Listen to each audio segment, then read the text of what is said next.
Welcome to The Fiber, brought to you by Live Oak Fiber, where we weave together the stories of leaders, entrepreneurs, and changemakers who are the very fabric of their communities. Join us as we spotlight those who embody the spirit of connection, resilience, and progress. Hello, everybody. I am Garrett with Live Oak Fiber, and we are back with another podcast from The Fiber, and I am joined today, co-host Steve Smith, the Chief Revenue Officer of Live Oak Fiber, and we have the very special guest, Jennifer Conoley, who's the President and CEO of Florida's Great Northwest. Jennifer, thank you for driving out from Panama City. We're glad you're here. And I'll let you introduce yourself and then sort of give us an idea on what led to your career in economic development here on the Panhandle. Yeah, thank you. Well, I appreciate you both having me. I do live in Panama City, but I cover the 13-county region of Northwest Florida. So that's basically Pensacola to Tallahassee up to the state line. And I've been doing economic development now for going on 17 years. I started off all in Northwest Florida, started off in the Bay County area, which is Panama City, working on the local level, and then worked at the utility level with, at the time, Gulf Power, which was part of Southern Company, doing regional economic development. And then, in, believe it or not, March 23rd of 2020, when the world shut down, I started this role at Florida's Great Northwest. And it has been a wild ride, but the organization is in such an exciting time. We actually just celebrated our 25th year anniversary as an organization. Thank you. We're set up in 2000, and for an alliance like this to have lasted 25 years is really significant. So we have a lot of things going on, and I'm just so excited to be part of it and to be surrounded by great people like you. That's fantastic. Greater and all right. I'll take Mostly that. Garrett, yeah. Absolutely. Well, actually, Steve, I guess you got a question first, huh? Well, I was going to say, I mean, this area is one of the reasons we picked this area was the tremendous growth. And COVID definitely played a role in that. Mm-hmm. I want to say it was in the double digits in growth. What are you seeing? So that's so we're basically 5 years from COVID. What do you see the next 5 years as like business opportunities and economic development here? Like what's in the plan? Yeah, well, and I guess first too, let me expand upon, I think just who Northwest Florida is now really being discovered. So when our organization started, we were started by the private sector. Gulf Power at the time, now Florida Power and Light, Power South Energy Cooperative, and the St. Joe Company. At the time, they were the largest landowner in the state of Florida. So they came together with a vision that we needed a business brand for Northwest Florida. Florida is so large and diverse, like 5 states in one, and us in the Panhandle, we're our own little state. You are. Mm. And so we knew, being called the Redneck Riviera, I mean, we wanted to outgrow all of that because there's so much here.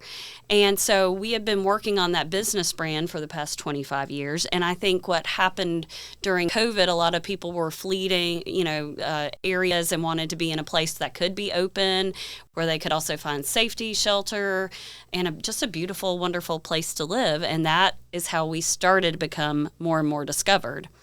And so I think that also helped our explosive growth. Yeah. And now more and more people are learning about really all the business assets across this region, that I think the next 5 years is nothing but riding this momentum and continuing to figure out where we can help businesses be successful, because there are so many opportunities, both in our urban communities, our suburban areas, but also our rural communities. I mean, there's so much opportunity there. And, for our region, rural doesn't mean removed. I mean, in fact, all of our rural communities, they're just smaller places, but you're within such a short drive to all of the big city amenities, hospitals,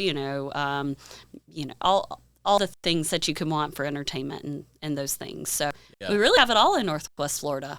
We do. I often forget how close, or I tell my friends I'm originally from California, I often tell them how close we are to like cities, New Orleans, Birmingham. We pick some of the bigger cities in the South than we are to Miami and Orlando in some ways. And they're always surprised by that. Like, oh, you're in Miami every other day. I'm like, not a chance. No. Not a chance. No. And you don't want to be. No. Or I don't want to be. I like Miami, but not to go often. I still have never been. Oh. Never been. Okay. When I first moved here was January of 2020, so right before COVID. And then when I first got in, it was literally just everything shut down. I was like, okay, cool. I guess I'm just hanging out here for a while. Yeah. Well, fun fact. So where we are, it takes as much time for us to drive from here to Miami as it would be to drive from here to Houston, Texas. Just to give, your audience a geography lesson. I mean, we're far away from part of the, south part of Florida. Yeah, it's a bit of a drive. A little bit. It is. I guess to kind of jump, you talked about it a little bit, drawing people here. What's kind of really appealing about the Panhandle? I guess to kind of bring it into the economic development aspect of it is what sort of in-demand skills are, I guess, in the highest amount of demand from employers around the area? Yeah, that's a great question. So what we focus on, we're not doing tourism attraction, retail attraction. What we're doing is true target sector industry attraction. So we look at what our state's targets are and what aligns with our region. And so manufacturing is really the biggest target that we have, and that goes into everything from aerospace and aviation, defense, maritime manufacturing, and then really light assembly work. We also have chemical manufacturing that is a large pocket in the Pensacola area. But we also focus on distribution, logistics, cybersecurity. But really where our team sees the most influx of interest is that manufacturing. So aviation is hot, hot, hot. In fact, here in Okaloosa County, in Crestview, not far from where we sit right now, the largest economic development project in Northwest Florida's history was just announced. It's Williams International. Yes, I was going to ask you about that. Yes, $1 billion of investment in one single economic development project. We've really never had anything that substantial before. Over the different phases of the project, it'll be 330 high-skill, high-wage jobs. And, again, that's aerospace. They're doing jet engine manufacturing for smaller aircraft. But so you can think about anything from welders, CNC machinists. I mean, really, the sky is the limit. The sky is the limit. And that's up at the Shoal River Ranch. That's right. Yes. Which is, do you want to tell us a little bit about that? I do. Because economic development is we have to be forward thinking, and it takes a long time for vision to come together, right? So that was a 10,000 acre piece of property, Shoal River Ranch Industrial Park. And the county purchased portions of that property to be able to hopefully attract a company. And so it is right off of Highway 90. It's got Interstate 10 frontage. And it's just, with great commuting distance from Alabama, they can really draw in their workforce from many different areas. So it's going to have a major impact. In fact, our team, who does a lot of lead generation, trying to attract the companies to Northwest Florida, we've already had a few reach out to us that are suppliers of Williams International that are interested in what that location radius within the proximity of that plant would look like for an opportunity for them. What goes into kind of attracting something like Williams International? Because, obviously it's $1 billion. Is there sort of conversations where you're obviously keeping in mind the priorities of the community and what they need, but also, again, that's 300 plus jobs that are high paying, and then they'll attract a really good sort of employee? Like, how do those conversations go? What do you look into? Yeah, so it's like peeling back the layers of an onion.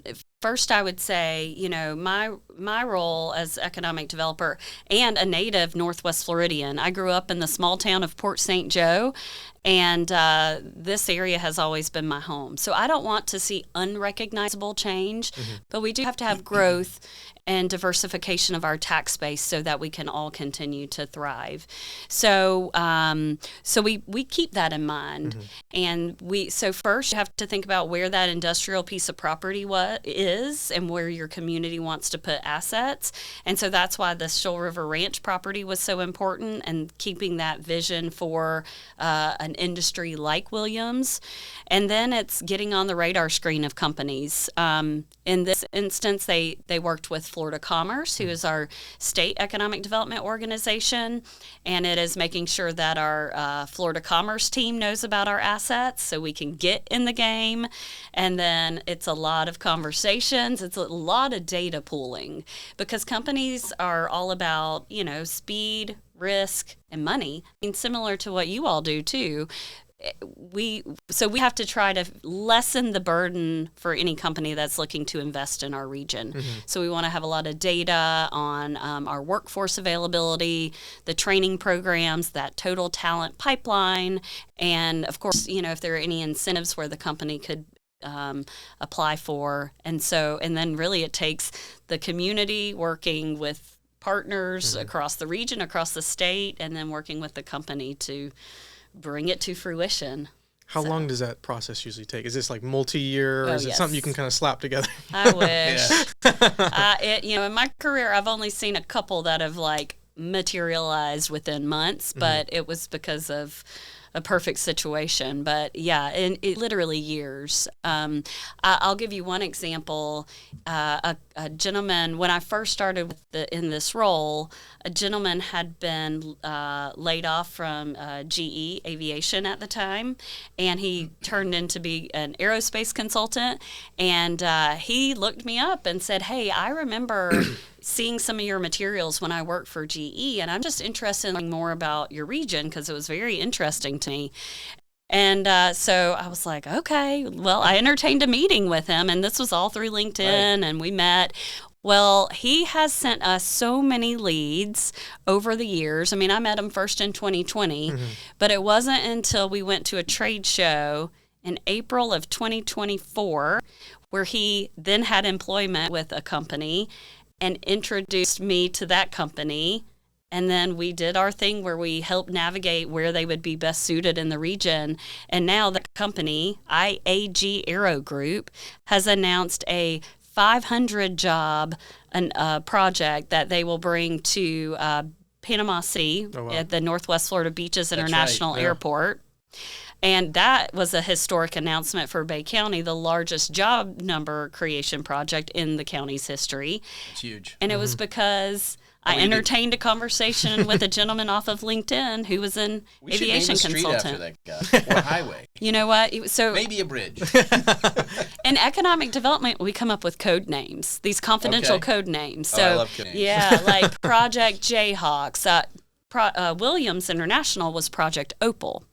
So that's fun. when IAG Aero Group came, we got to name the project. It was our lead, and so I said we should name it Project Joe after Joe, the aviation consultant who brought us. Cool. Yeah, so he enjoyed that. That's very cool. And we still keep in contact with him, Project and he's Joe. So it all works together in mysterious ways. Yeah. Really. What is Joe up to now? Joe is still gainfully employed with IAG Aero Group. Okay. Awesome. Yeah. But he still sends people our way. He's like, you need to talk to Jennifer. You need to talk to Jennifer. So whenever you're bored, you probably just message him real quick. Like, hey, what do you got coming on?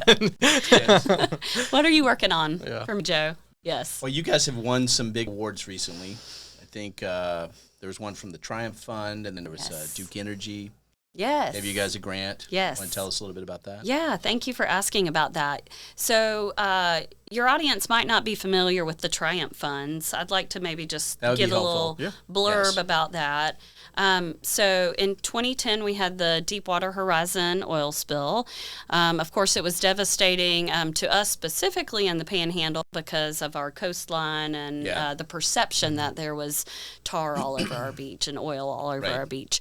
So we, the state of Florida, like the others, received environmental restoration dollars, but our state attorney filed suit against BP for economic damages as a result of the oil spill. And so the state of Florida won a $2 billion settlement. And Senate President Don Gates was in leadership at the time and said, we need to make sure that the impact of those dollars goes to the communities that were hurt the most. Right. And so legislation was passed where 75% of those dollars, so $1.5 billion, were designated to the 8 coastal counties in Northwest Florida. So Escambia all the way to Wakulla. So if you're looking at our panhandle, it's the Panhandle. Right. And those dollars, according to state statute, can be used for economic development. So they can be invested in public infrastructure, workforce development, or marketing. And so Florida's Great Northwest, as the marketing organization for the region, and really we have been Triumph Gulf Coast marketing arm since it was formed once the settlement dollars came down. And Triumph is the organization that is overseeing those BP oil spill dollars and making grants to public entities that then can help create the jobs in the region.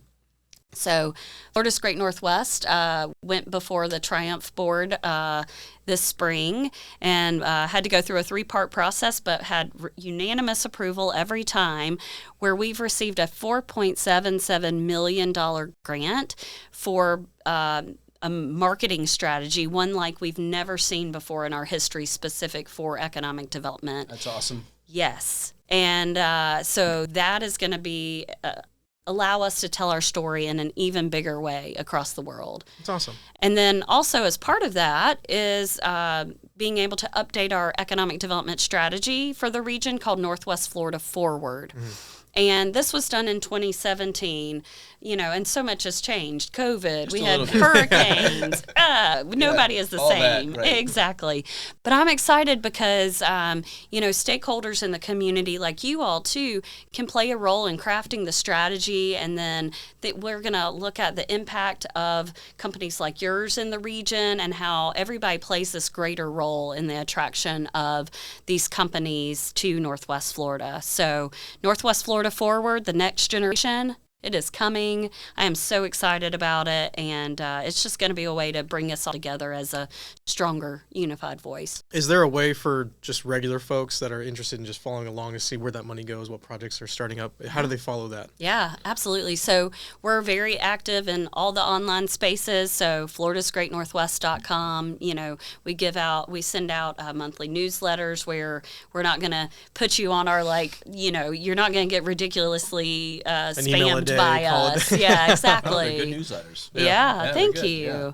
And but socials, all of those things. So it's easy to get involved and plug in and follow along. And I encourage everybody to, because even just watching us, it is such an interesting place. I think a place in Florida that's been overlooked for a long time, and we just have a lot of investment through those Triumph funds and through other companies that are investing here that are just going to continue to allow us to diversify and grow in a smart way and make it a even better place for all of our residents. It's awesome. It's been great. I think the economic development partnership with y'all and with, I always have to credit to Nathan Sparks because he returned my phone call back 3.5 years ago. Yeah. So that was just a way to basically guide us into the community, which you guys had it put together. Both the places we built had great economic development teams.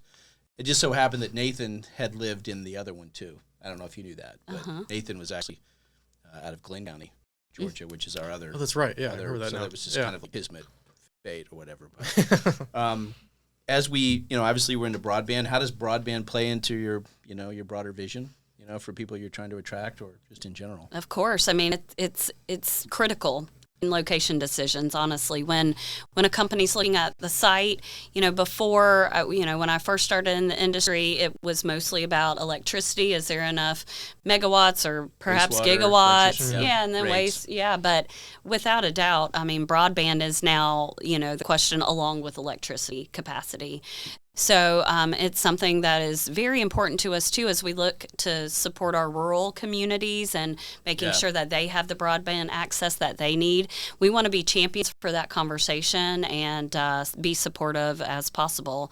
And, this Northwest Florida Forward strategy, too, infrastructure is one of those 5 focus areas that we'll take a deeper dive in. And so I think there's probably some alignment that we can do within that updated strategy to be able to figure out where the gaps are and how we move Northwest Florida forward in the broadband category as well. Absolutely. Yeah, I was just about to ask that. How does, beyond broadband, how does utility, transportation, or any of those other important infrastructure projects kind of bleed into making the Panhandle more competitive to attract businesses and employees and whatnot. Yeah, and really, I think the key is communication. Everybody needs to be communicating about their needs and their visions for their own counties. And our smaller counties don't necessarily want the same thing as our larger counties. But if we're not all communicating the vision and communicating with each other, then I think there's a lot of missed opportunities. So that's why I really feel passionate about what we're doing at Florida's Great Northwest,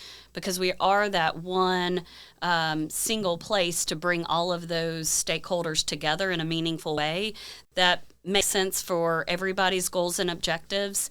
And it's all about collaboration and co-opetition. It's all about co-opetition. You have to lower your defenses and realize that you have to collaborate when it makes sense, and then compete when it's time. Yeah. And so that's a word I use often, and it's something that we all, especially in our economic development community, we all agree that we live by co-opetition. Is it kind of like SEC football? You have a fight on Saturday, but when it gets to the bowl games, you'll pull for someone else. That's right. That you might not like.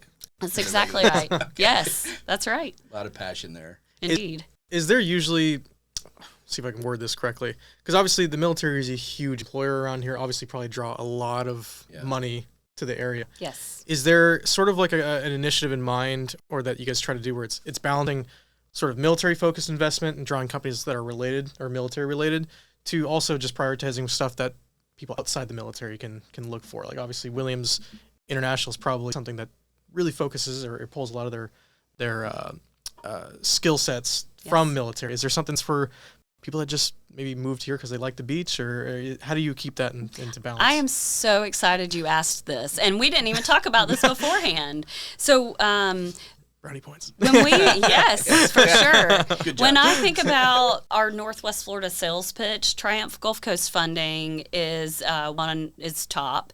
But really, the second is our military talent. So for years, we've talked about our 6 military bases across the region, and we were estimating, we're finding out, not great sources, that about 3,000 men and women were separating from the bases every year. Mm-hmm.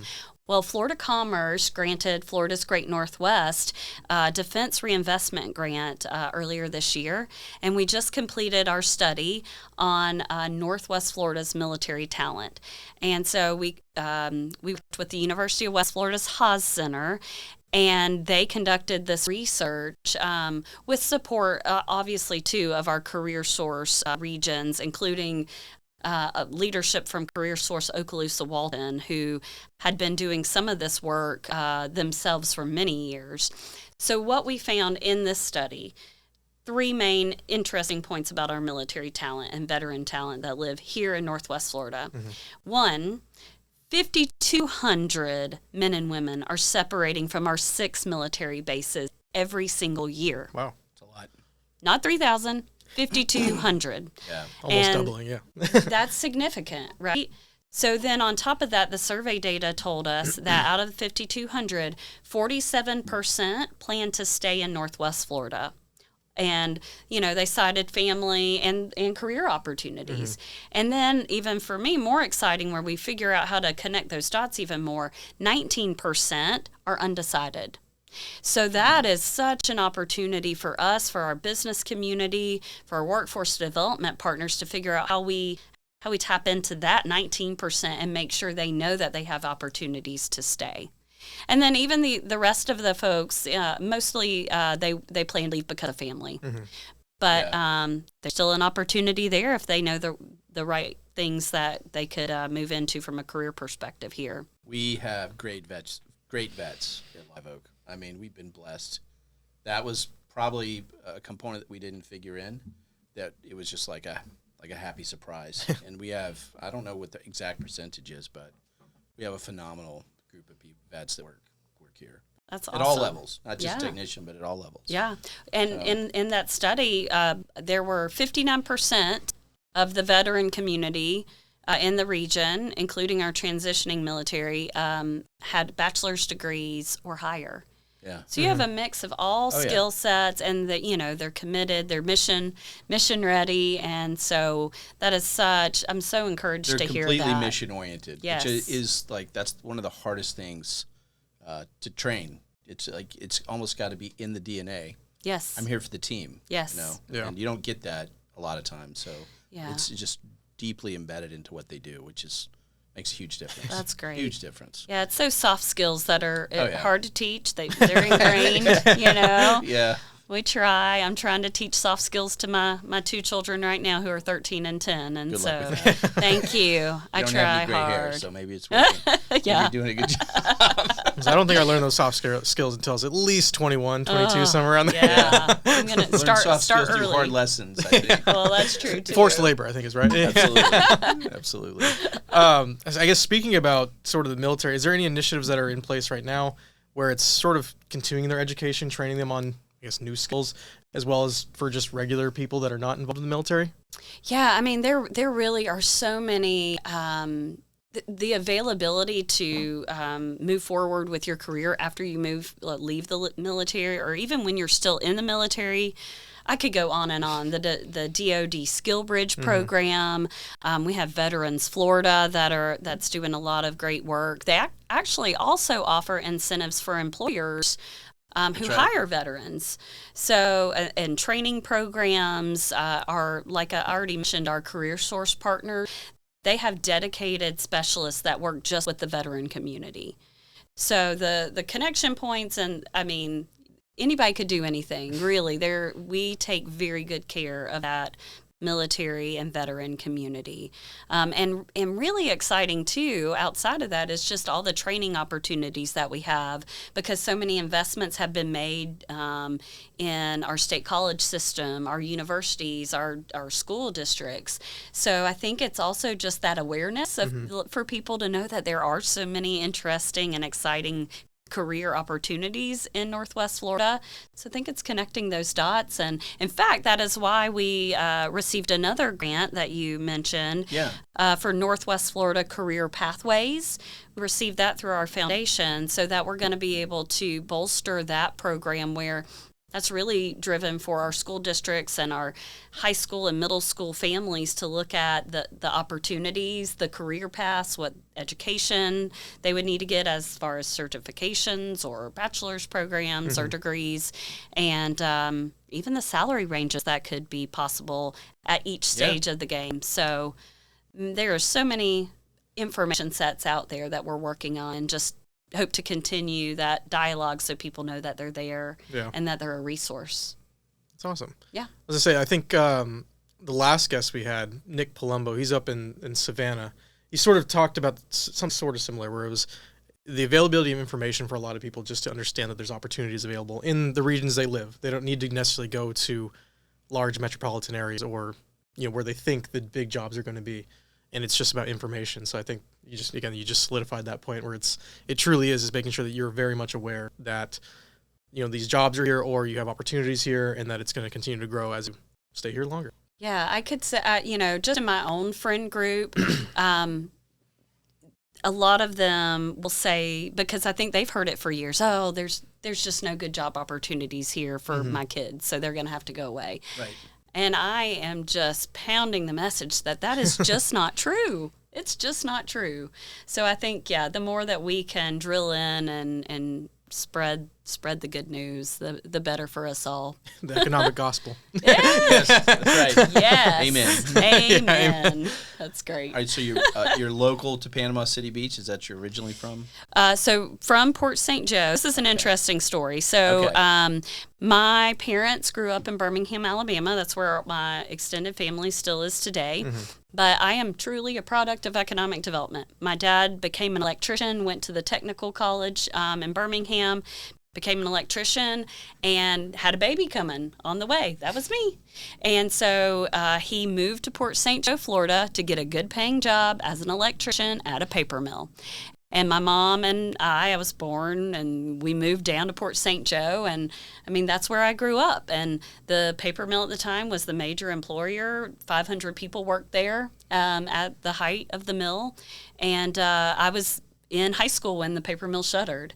And so 500 people were displaced and lost their jobs. My dad ended up moving to Bruton, Alabama, and worked at a paper mill there. And then I ended up going to college, going to Florida State University, and then moving back to Panama City. And that's where I've been since. But You didn't go back to Alabama, though. I did not go back to Alabama. Okay. Once you get the Florida, especially the Panhandle sand between your toes, it's hard to leave. Sand. That's something else. That's what I tell my friends all the time. Yeah. All my friends from California, I'm like, guys, just come out here for like a week. You'll understand why you want to leave and move here. Exactly. Yes. I believe the Destin Chamber of Commerce has a sand display in the lobby. A sand display. People Yes. bring sand from all over the world, and it is the best sand here. That You is can so test it. Cool. Yes. Yeah. I'm surprised I haven't seen that. I'm going to check that out. I know, just odd facts. Yeah, I That's like it. basically all I'm good for is odd facts. That's not true. All right, so perfect afternoon between Panama City Beach and Destin, Florida. Where do you go eat? Where do you go shop? Ooh. Oh my goodness. So I love the outlet mall in Sandestin because I'm a very big bargain shopper. I love shopping the clearance rack. You talking Silver Sands or are we talking Grand Sandestin? Or Grand Boulevard. Yeah, no. Oh, well. I like all I of don't think these, that's an but outlet. I don't know. I was talking the Silver Sands Yeah. outlet. It Yes. Yes, indeed. And where would I go eat? I don't know. Anywhere. I don't know. Who's paying? That's the question. Who's paying? Not you.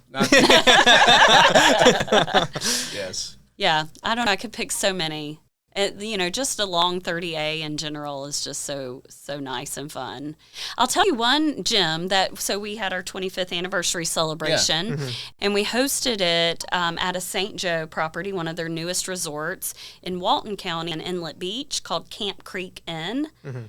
And you can be a member for a stay, and I have never felt more taken care of at that resort than Camp Creek Inn. Camp Creek Inn. Yes. Okay. So I would go live there if I could, if they would let me, but they probably Queen wouldn't. for a day? Yeah, I would be queen for the day. Yes. There you go. Yeah, it was phenomenal, and the restaurant there, ANR, was just to die for. I had the grouper, and it was phenomenal. And I mean, you can get good grouper anywhere along the Gulf Coast, Yeah. but that was I had some last night. Thought it was delicious. yeah. Yeah. So that's where I would go eat. Yes. I probably have a hot take on this. I actually don't even like seafood at all. I do not. What? I do not like seafood. I can't do it. I don't know why. It's just like the mecca of smoked tuna dip. I know people judge me a lot. Yeah, I bet. Like, you want to Stubby's? I'm good. I'm all right. Yeah. Have you recently tried all the? I would say not necessarily recently, Is it a but fried thing or a grilled thing? I think it's- I didn't know we had this. I don't issue. know. My weird. dad, me and my dad. The funny thing is, I used to go fishing all the time. I just wouldn't eat it, but I can do like bites of salmon. Usually after a couple bites, I'm like, it's whatever. I'm done. But like tuna, can't do it. That'll make me. Not good. Yeah, you'll find out how many bites I had quickly. Okay, what about red snapper?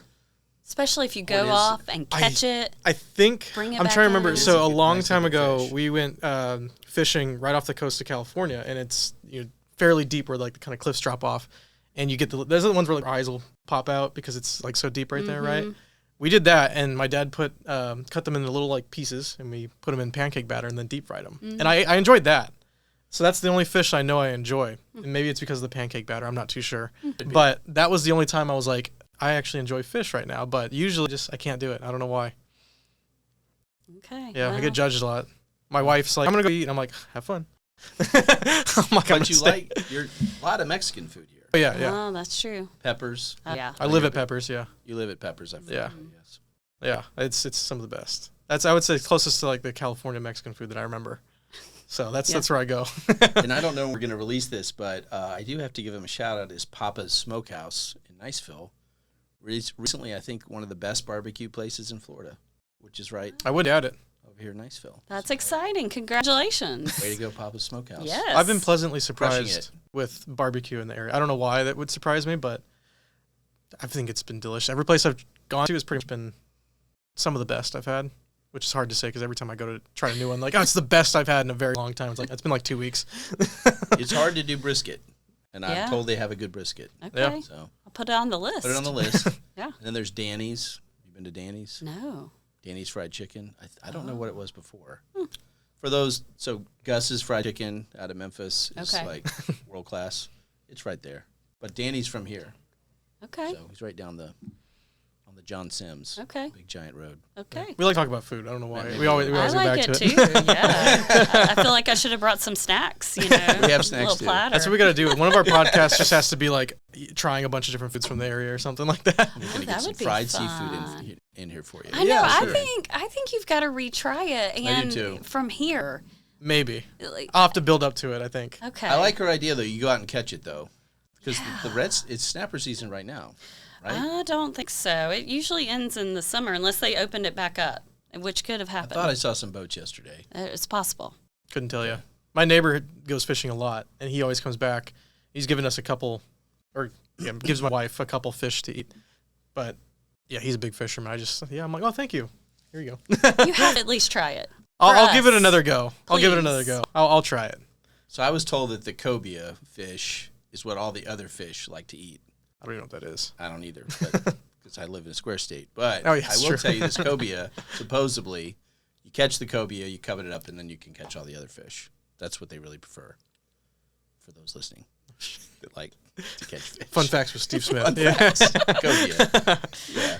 I should have brought my oldest in. He could tell you all about fishing. He is watching the fishing YouTube channels, Oh, yeah. all the things that he catches fish in our backyard on the canal. We have a fish light. So what did they catch? The trout. Okay. Yeah. Okay. Yeah. Yeah. Mm-hmm. Caught few in the backyard. So Good enough for dinner. yeah, we do. Come up and grill them, fry them. You should try that Deep too. fry, yeah, whatever works. It's so good. We'll have to. All right. My next question, I guess, is back onto the economic development side of things. I'm interested in kind of your background because obviously I know you said you've been in economic development. It's just part of your life. If I remember correctly, you've been in some sort of economic development role since 2013.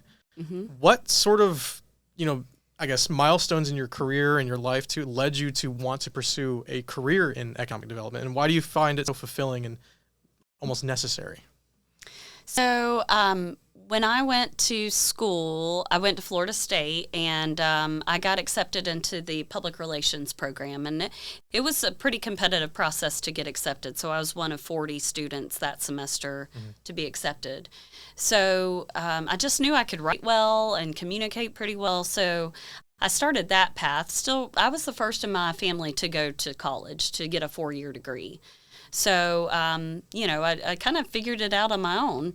And when I left school, I started at the nonprofit I was interning at, the Able Trust, and did PR and events and for people with disabilities.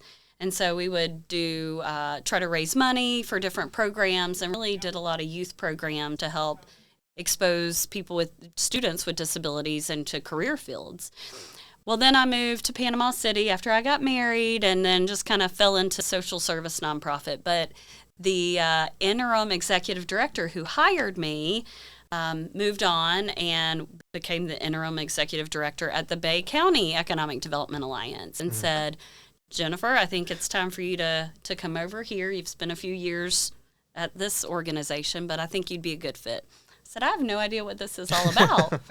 And so I've stumbled into it like a lot of people in our profession have done over the years. And once I really understood that there was a competitive nature to locating companies, right, then drawing back on my experience of my dad losing the job at the paper mill, Right. I just was like, I had no idea that there was a profession where people are trying to better their communities to help companies thrive where they are and attract companies to the different locations. So once I figured that out, and it just started clicking. Yeah. And then truly, God just paved the way and put people in my place, and the right things happened at the right time and charted my path to where I am today. I'm very grateful. I've been mentored by a lot of great people and learned a lot of things along the way. And, I think why hopefully you've heard and can feel that I really have a passion for this entire region. You do.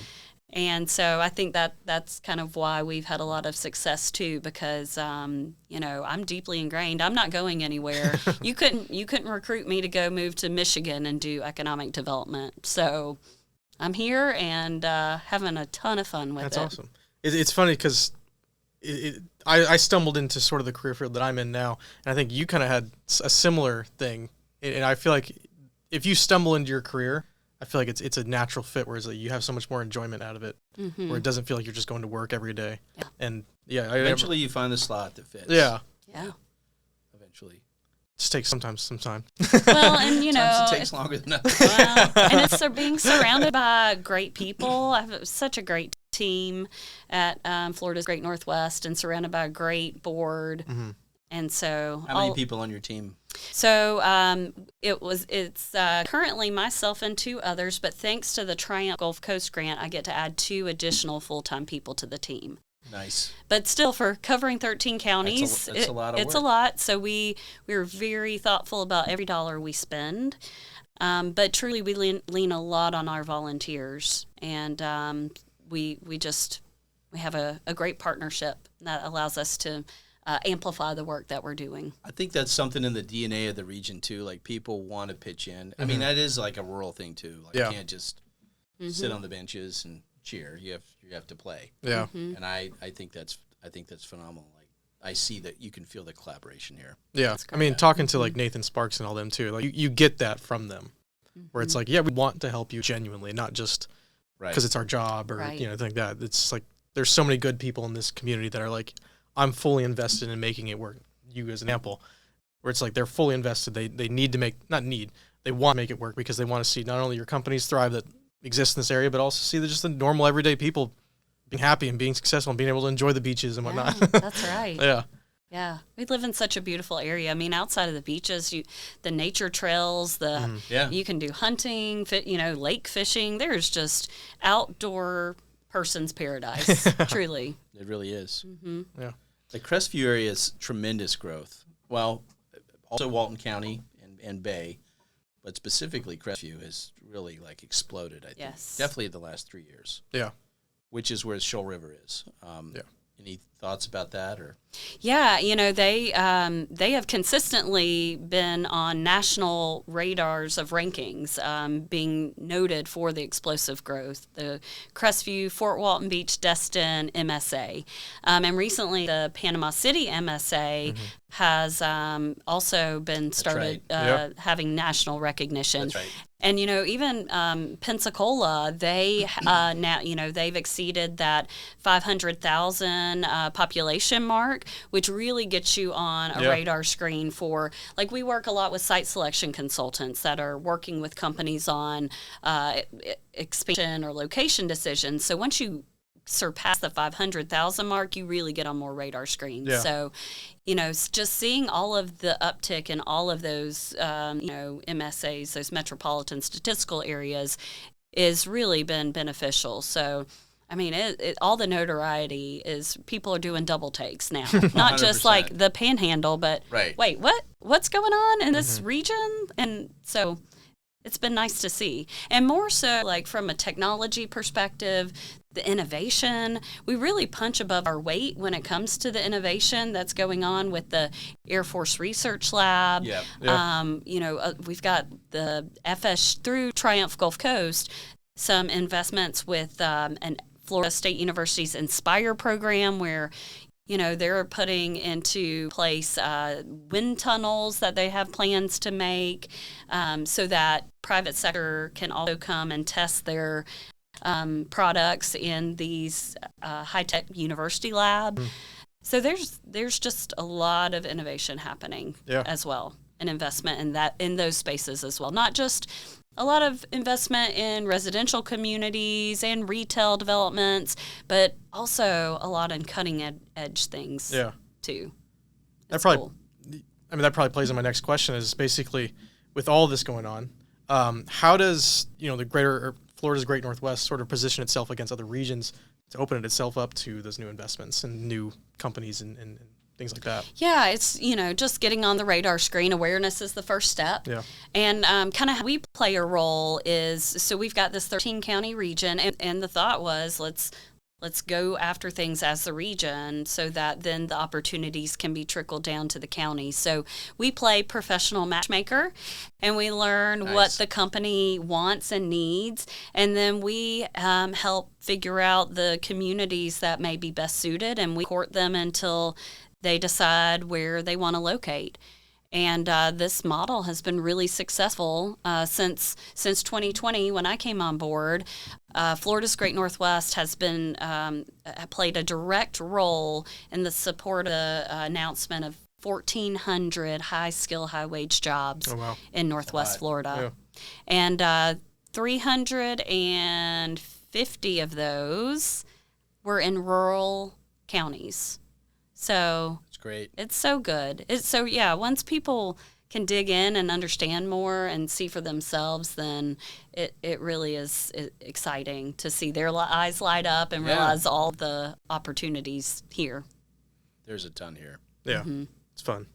Have there been any recent, I know we briefly talked about it, have there been any recent successes or case studies that you've seen of companies coming here and being maybe ultra successful that you can talk about? Yeah, because a lot of these, the Williams project, they'll have their groundbreaking ceremony soon, but they'll have to build the building and all of those things. And same thing with IAG Aero Group, I talked about. Although they already are operational in a building in Lynn Haven, so doing parts distribution. So they have hired some folks. But really, I think one of my most fun stories to tell is when we got in front of the CEO of a transformer manufacturer called Central Maloney, based in Pine Bluff, Arkansas.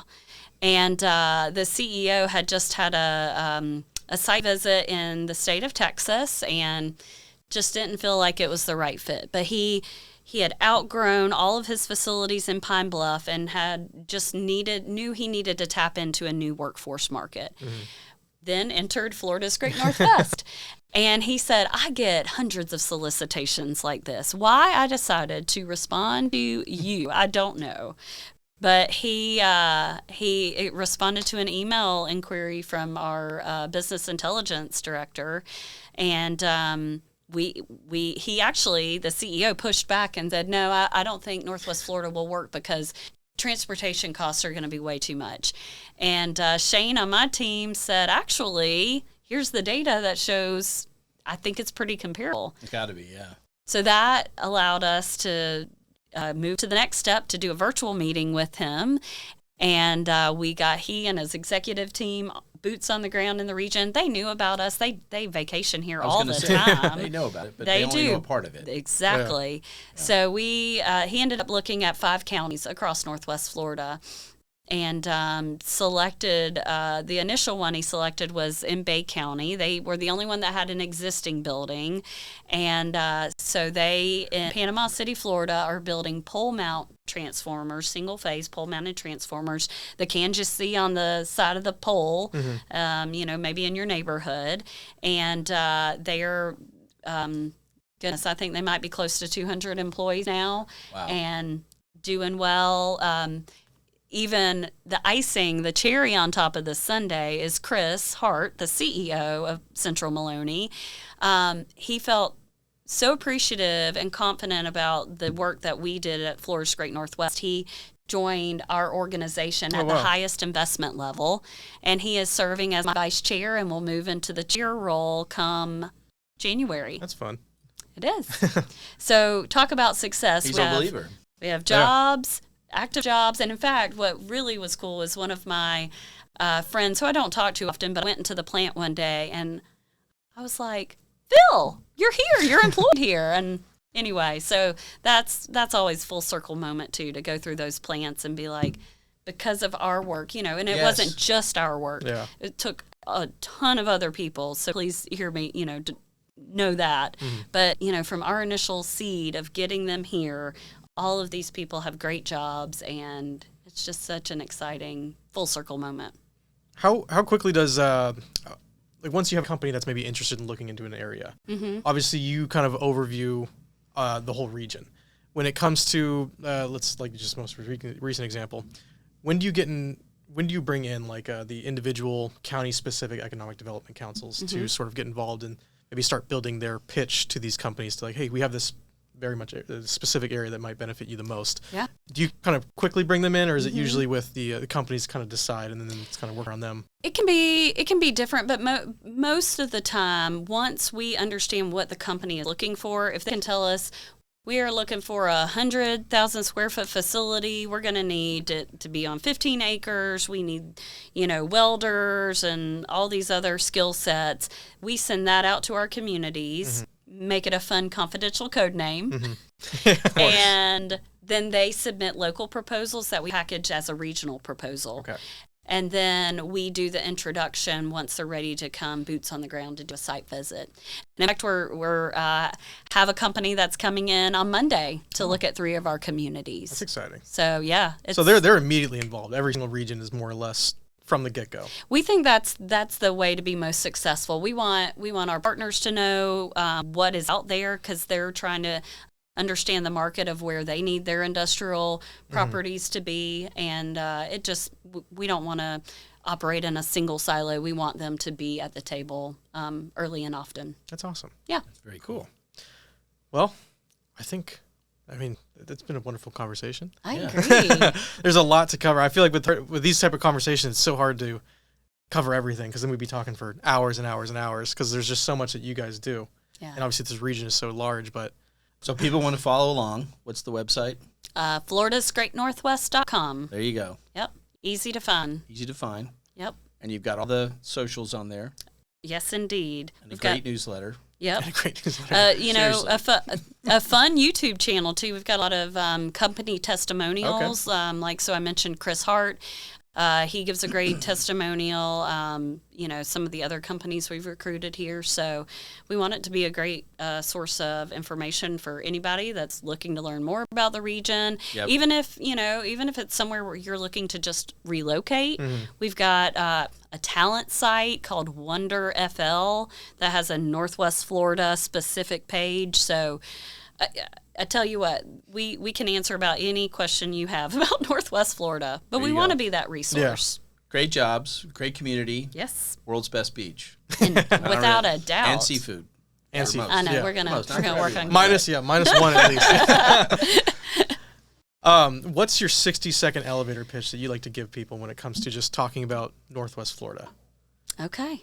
Yeah. And that could be for business or just regular I feel people. like she's got something prepared here. That's why I wanted to ask. I bet she's got like a the Brett perfect lady. one. Yeah. I'm like, all right. No, I would just say Northwest Florida is the undiscovered part of Florida. And if you are looking for your business to be successful here, then we have your complete solution, whether that's through our total talent pipeline with our existing military, 5,200 men and women exiting those 6 military bases every single year. We've got unprecedented financial resources in the Triumph Gulf Coast funds, plus state resources that we can also bring to bear. And we have unmatched quality of life and people. And so we're a great place to at least consider if you're thinking about relocating here or expanding your company or just looking for an awesome place to call home. Absolutely. Awesome. Perfect. Well, Jennifer, thank you so much for joining us today. It's been an absolute pleasure. Been great. I absolutely love talking to you guys about this stuff because it is just so important to the whole community. I mean, It is. knowing what's coming, that we have awesome people like you that are looking out for quite literally everybody that lives here. So it's awesome. Yeah. Thanks. Thanks for letting me have a platform to share the story. Absolutely. That's Absolutely. what it's all about. It is. Y'all are awesome partners. We're so happy that you are partners with Florida's Great Northwest and look forward to the great work we're going to Continue. Yes. Absolutely. Absolutely. Thank you for tuning into The Fiber. If you enjoyed this episode, be sure to subscribe. If you want to learn more about Live Oak Fiber, visit us at liveoakfiber.com.